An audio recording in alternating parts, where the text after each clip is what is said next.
couple weeks ago, we got our hands on some images of Star Wars Land through Mice Chat that showed us some of the best looks we've ever seen of Star Wars Land from the top down. And those images were actually provided to them by Nearmap, which is a company that specializes in satellite imagery. Nearmap is a company that it's kind of like Google Maps, but better in the sense that it's fresher. And it's actually more high definition than Google Maps is. It's really great. Plus they have different angles and you can do panoramic views. In any case, Nearmap is fantastic. We were able to get our hands on the software and grab some of our own images. So if we thought we had an embarrassment of riches from those Mice Chat photos, look at this, because what we're going to be able to do here is, because Nearmap's camera is in a fixed position, we can do something that we have not yet been able to do at all, and that's get a time-lapse view of Star Wars Land. Really, you could do it of any part in the park, any part of Disneyland. We've got images going back to before construction began, November of 2015, and we're going to get 7 different images that we're going to be able to do a time-lapse on. 7 different intervals of photos taken. We can do this for any part of Star Wars Land, so we're going to focus on a wide view, Millennium Falcon, Battle Escape, The Village, Fantasmic Storage, all kinds of good stuff. It's going to be fantastic. And I really hope you guys enjoy this, because it has never been, I said that before, but today it has never been this good. So without further ado, let's take a look. We're going to start with a very wide shot of Disneyland, or of Star Wars Land, to give you kind of an idea of the scale of the land. Here we go. This is a very wide shot of Star Wars Land and Disneyland.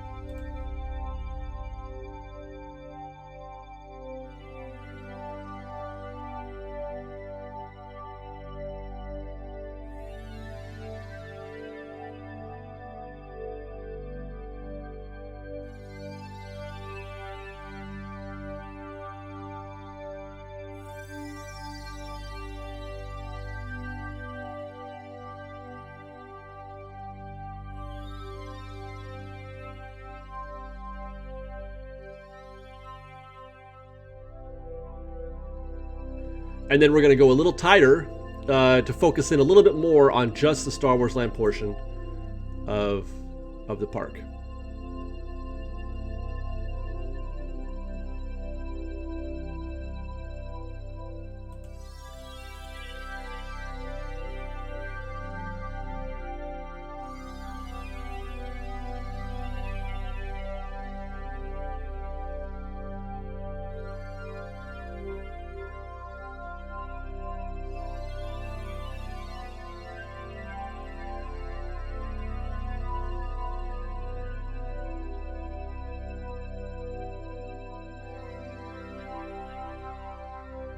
Okay, let's drill down even a little bit further. Let's take a look at Battle Escape. Now, mind you, as we look at this stuff, we're going to be able to come back and sort of commentate on other things that we notice. But for now, let's just take a look at these the time lapses.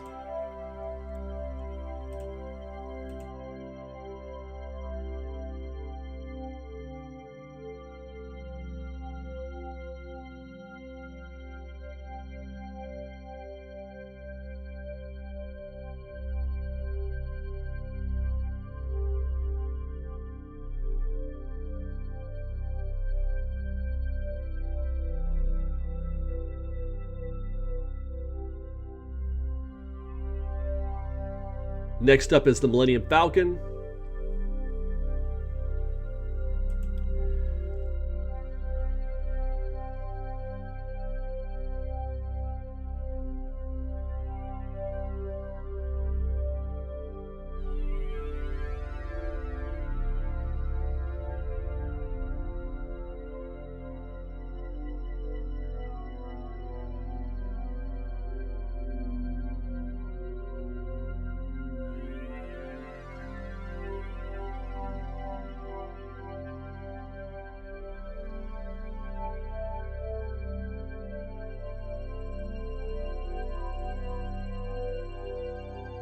This right here is going to be the Fantasmic Storage area, which is going to run along the length of the end of the Rivers of America.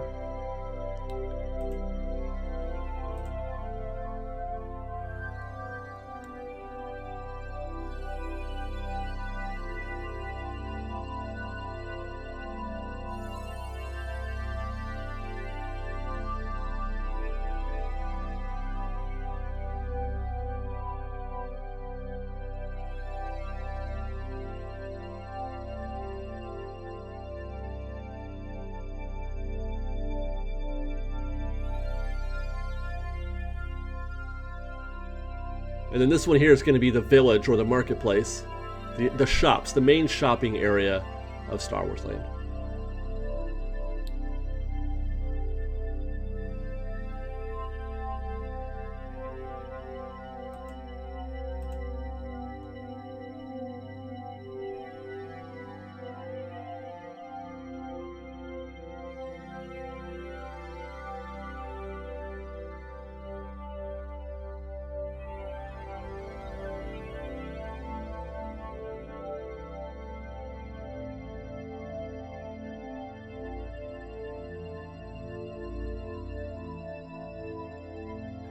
Now what I want to do next is sort of drill down into some of the specific elements of the images provided, taking advantage again of Nearmap's ability to provide us a fixed camera and then giving us 7 different intervals that we can look at of construction and just sort of do very, very fine before and after looks.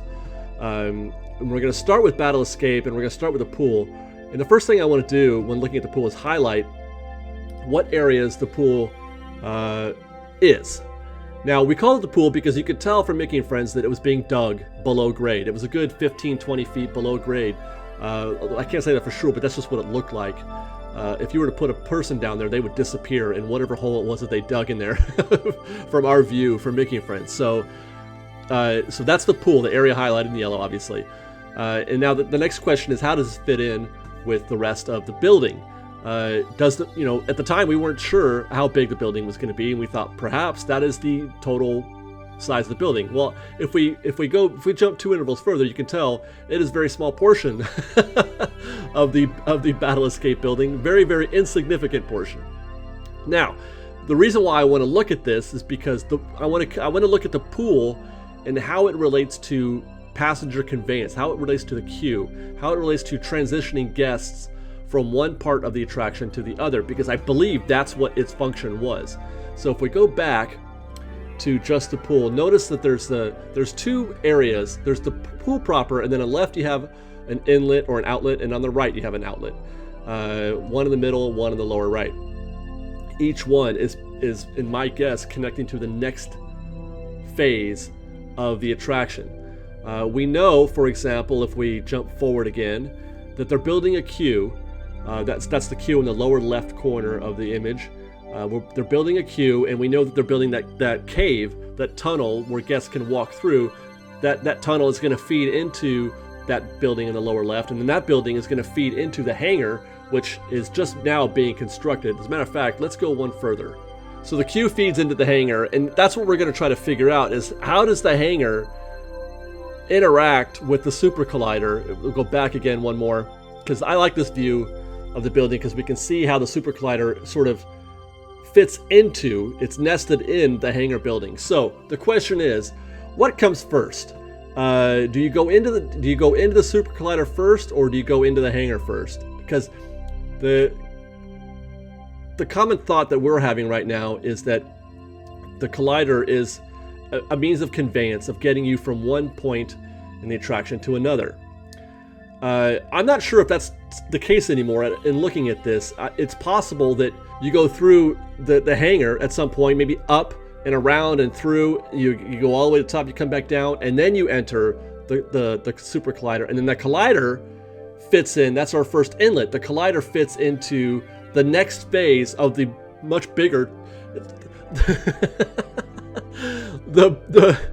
It's just amazing. The hangar portion is 1/3 of the total building size, so we have a whole lot of show to go here still. This is just the very beginning of the show. So does the hangar, does the Super Collider take you to phase 2, the middle portion of the building?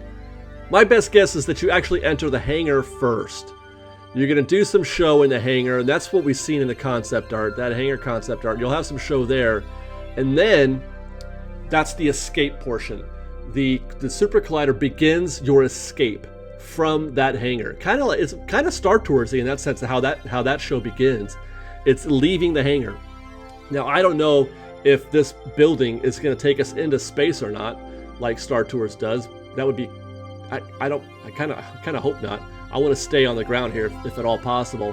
But my gut is that You go through the hangar first, then you go into the super collider. That's what's, you kind of rotate through the building a little bit, and it brings you up to the next level. I don't think, if we go back to the beginning, I don't think we're going up at the inlet here, the inlet on the right. I think we've already gone up, and whatever's being done there for below grade is for some other purpose.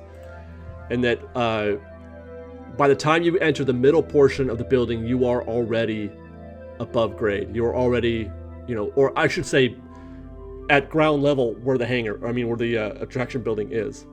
Next stop is Millennium Falcon, where we're going to start at the 5th interval, the 5th image in the series of 7, to illustrate, I don't know, this is really confusing for me in terms of, you remember in the first video we did from these images, we talked about there being 4 of those circular pods, and we'll toggle forward one section here. This is interval 6. This is from July of 2017. Those 2 circular areas there in the middle third. We talked about there being 4 and that there's 2 more underneath that building. But if you go back one time interval, where are they? And this perplexed me, this confounded me for quite a while, to the point where I really had to do some investigating to figure out what happened. Are there really 4 of those? And the answer is yes. Yes, there are. The first 2 were already built and they're gone. They've disappeared underneath whatever it is they're putting on top of those circular structures. And I guess if we go to the final interval, the one from November, where the Millennium Falcon building is almost fully constructed, those, you would find that those are also covered at this point. Let's look at Fantasmic Storage next, and we're going to start again at image 4, the 4th interval. This one is taken in September of 2016, and the Fantasmic Storage building is that sort of long, slim, rectangular section there in the middle of the frame. And really the part that I find most fascinating to look at in this case is the transformation of the building, in terms of what is storage and what is outer structure. And by that I mean, let's look at the next iteration. The building from before, that was, the white section, has been covered with that sort of blue layer of whatever, and then, which turns out to be it's like a sealant. And then the next phase, it is now covered in dirt and trees. That is the actual section where the boats are kept.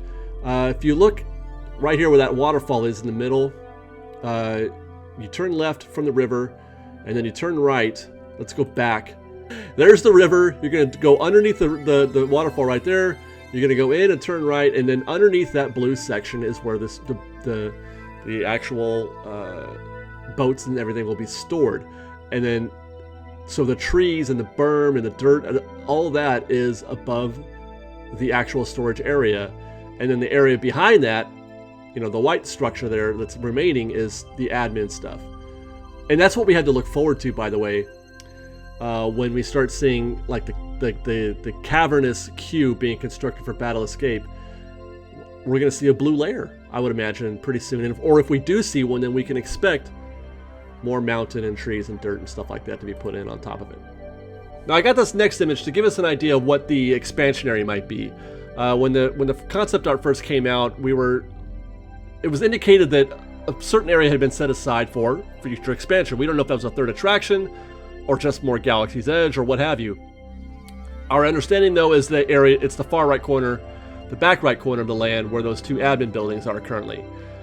So the question is, how much space is available for expansion? And this highlighted area indicates that it's maybe not a lot, at least not a lot for an attraction the size of Battle Escape or Millennium Falcon, to say the least. More like a sea ticket maybe. Now it's possible I drew this area a little bigger than it is. Obviously it's at least those admin buildings. We know those are temporary, and that once Star Wars Land is done being built, those will be torn down, and we've got all that available land available to us. So the question is, how far does it encroach down? I'm not sure if this is accurate or not. That's just my best guess based on what I've seen from the concept art, but it's not a lot. It's roughly maybe 2/3 the size of the Millennium Falcon building, which is a big building. Don't get me wrong. So you can definitely fit something there. It's just not going to be anything you know, the size of what we've seen so far. All right, the last thing that we're going to do is take a look at the overall size of Galaxy's Edge of Star Wars Land and compare it to other lands throughout the park. This is a request we've been getting quite a lot lately, and it's kind of fun. And this is the best opportunity we've had to get, you know, to take a look at it in scale. So the first thing we're going to do is highlight Star Wars Land. Now, so that's Star Wars Land right there. Now, how does that compare, let's say, to Toontown, its neighbor? And you can see if we can flip it over, and then we're just going to kind of move around that yellow space, that highlighted area, and flip it around. And you can see that Toontown, it occupies just the tip. Just the tip. It's kind of like Florida, isn't it? It occupies just the tip of Florida there for Toontown, and then extends all the way out into Tomorrowland and into Autopia and about half of Fantasyland. So that's pretty big. Let's take it actually to Tomorrowland. Now this Tomorrowland is the one land that looks like it competes.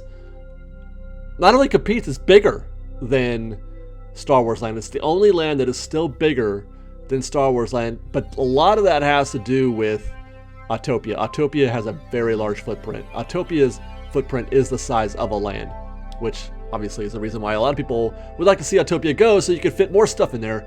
I'm not one of those people. I'm good to go on Autopia, but there you have it. The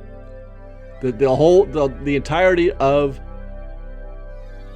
Tomorrowland can occupy or can hold Star Wars Land. Let's take it over to Fantasyland, and we'll draw it from. We'll move the space into where Mickey and the Magical Map is, and where it comes up against Toontown there at the top, and you can see it definitely takes all of Fantasyland. Oh, actually, I shouldn't say all of it, because there is still Small World to the right that it is not taken up, but that is just because of the way we slid it. We could have easily moved this over, but having said that, it does occupy all of Fantasyland, it looks like, and then it kind of makes its way down to the hub and turns right into Frontierland. And that's a pretty big space. So you're looking at pretty much all of Fantasyland and maybe a quarter or a third of Fantasyland or Frontierland.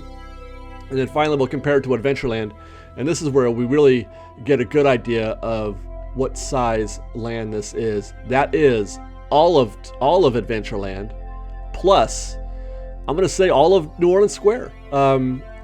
Those two big buildings, you know, next to each other there, that's Pirates of the Caribbean, that's Haunted Mansion in the Florida tip up there, and then the areas that is between New Orleans Square and Star Wars Land is Critter Country. So we have pretty much occupied all of Adventureland and all of New Orleans Square. But there you have it, guys. That is Galaxy's Edge from many different angles, many different views over many different time periods. I find this to be the most wonderful look at what we have so far, the progress that we have so far, and we're going to hope to be able to do this again, depending on how things work out with Nearmap, what kind of access we're going to be given. We're going to hope to do this again. They take photos every 3 or 4 months. So hopefully we'll get a chance to do this again in that time. And until then, guys, thanks for watching. Let us know your thoughts and comments below. Give us any idea of things that that you saw that we missed. And we'll see you next time, guys. Fresh baked. We've got lots more videos for you to see, so grab a churro and check out some of our other videos and have your mind blown by how much fun we're having. We truly are the best of Disney Bake Fresh Daily. Don't forget to subscribe to our channel, and we'll see you next time. Fresh baked.